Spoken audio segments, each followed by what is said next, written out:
How much longer do you intend to hold us all hostage? Or is that the idea? Gather all the suspects and interrogate each of us in turn until the mystery's solved? Marvin Cocker-Norris, overrated playwright. Celebrated playwright? Oh, I'm so sorry, sir. What was the most unexpected thing that you learned about filmmaking? Because I feel like the movie is not only about the whodunit aspect, it's about like what it means to make a movie. So what was the kind of most unexpected thing that you both learned from this project? I suppose for me, the surprise was like how familiar it was. You'd think coming from this country into a film that's set in a period, setting 1950s London, and has a sort of high production value, is set in this, richly textured world of the West End, that it would be like a completely different experience. Yeah. But from a performance point of view, and that's always the most important thing for both of us, it was trying to keep that as similar to the way we've worked before on this country as possible. And that means it being like playful and an element of looseness and people enjoying the process and a chance to keep working on the script as we even run it on the floor. And so then it becomes about trying to forget about the bigger machine that you need to make a period film and try and make it feel like it's just the sort of dozen or so people who are around the camera making it as you would be on anything else. Right. That was it for me.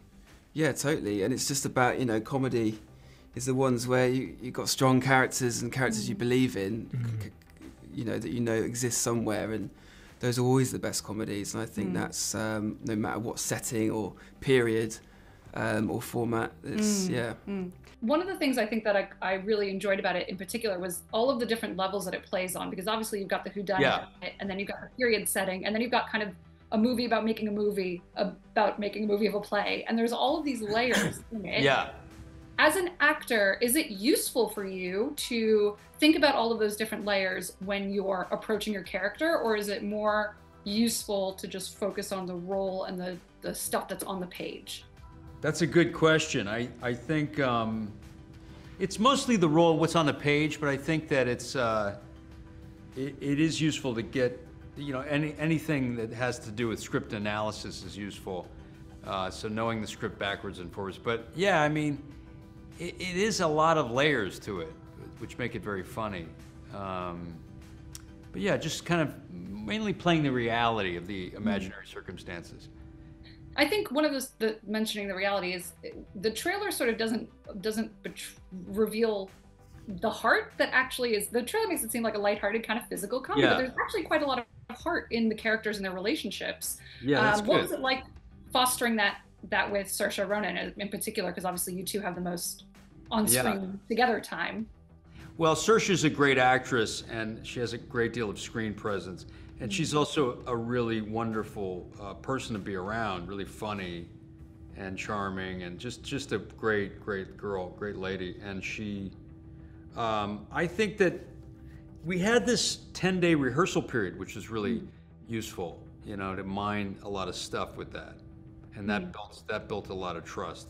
When you see the trailer, see the stills, you think it's going to be this kind of stylized comedy, but actually there is a heart really there That's to great it. to hear, because I think again that's something that both Charlie and I really believe in, like having obviously worked together for so many years on this country, is that jokes land so much harder when you care about the characters. Yes. And when you're invested in those characters. And even the tragedy of events can land funny in a way when you really care about those characters. And so that's definitely something that we're always trying to put into our work, I think. Definitely. I mean, I think if you look at the sort of the writing process behind this as well, I mean, I can't talk for Mark, who's a brilliant writer, but how many aspects of this has got to be exquisitely good, because not only is it a murder mystery, where the beats have to be so precise and it's almost mathematic in the way it's formulated and structured, and then it's a comedy as well, so you've got to have a few jokes on the page, and and you've got the characters, the suspense and the drama, and then also that sort of touching sort of heartfelt thing, which is so many sort of plates to spin, which is like a credit to him really to produce something like that. What was the funniest, because there's so many, I mean, obviously laughed during it, but as particularly in that the scene toward the end where everyone's together without giving too much away, and there's the hand reaching for the thing on the sofa. I'm trying to be very vague, and we were all just screaming with laughter in the cinema. Were there moments for you where you were like, I just can't keep a straight face? Yes, I know one specific. You should know this, but when Paul Chahidi's character... It's always Paul Chahidi. Yeah. Basically, Charlie and Paul are kind of like kryptonite for each other in terms of like laughing on set. Right. Yeah, totally. There's something about The back Chahidi. of his head that makes me laugh. But there is a specific moment in this when he... I mean, can I say what happens? No. We can always pull it out. We can always pull things out and. I mean, it's sort of he just falls over. Oh yeah. So it's just sort of the most basic of. Yeah, I mean, it was great getting to see Paul Chahidi do some elements of physical comedy, wasn't it? Because he didn't really get much of that in the Vicar. Didn't get much physical comedy, although he's like naturally funny in the way that he uses his body in his performances. I think. But. Yeah, it's a different kind of humor as the Vicar, as more that. And it was great to give him these like couple of opportunities to do what are sort of like silent movie sequences, really, aren't they? And like Buster Keaton-y and to see him like do that was just so funny. Because he's brilliant at it. And for me, on a personal level, to have Charlie and Paul, you know, in the film, like after the journey that we've been on with this country, was like obviously so special, made things easier for me because we've got that relationship and that understanding about tone and how we like to work together. I think it was also really useful for other members of the cast because they were able to like key off how these guys worked and how we worked together and sort of show, you know, follow the example of how we like to work rather than me needing to sort of like tell everyone that was the way it was going to be. And so just like a real like dream to have them along for the ride for sure. In particular, there was one moment where you both come out of the pub at the end of the night and you're very drunk and you kind of slip and you do this very kind of like vaudevillian physical comedy moment. What was the choreography like for, because obviously your character, there's so much physicality, and then again you've got, you know, Dickie Attenborough being like, I'm going to borrow your limp. There's all of these like ways in which it's very clever, really. So anyway, how did you kind of develop all that? Well, you know, I played drunk before, and it's fun to play because you have to stay very relaxed.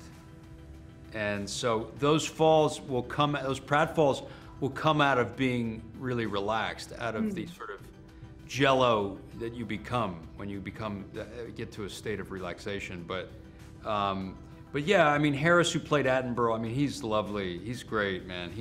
Watching him was really a treat. You know, we had some amazing actors, and Pearl, his wife. I mean, just like Ruth Wilson, David Aiello. I mean, you know, Adrian Brody, Reese. Tim Key, who's really very funny, who plays my boss.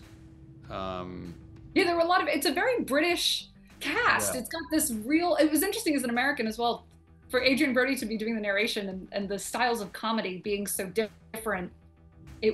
For me, I quite like it. I've lived here a long time, so I'm used to the British kind of sense of humor. Yeah.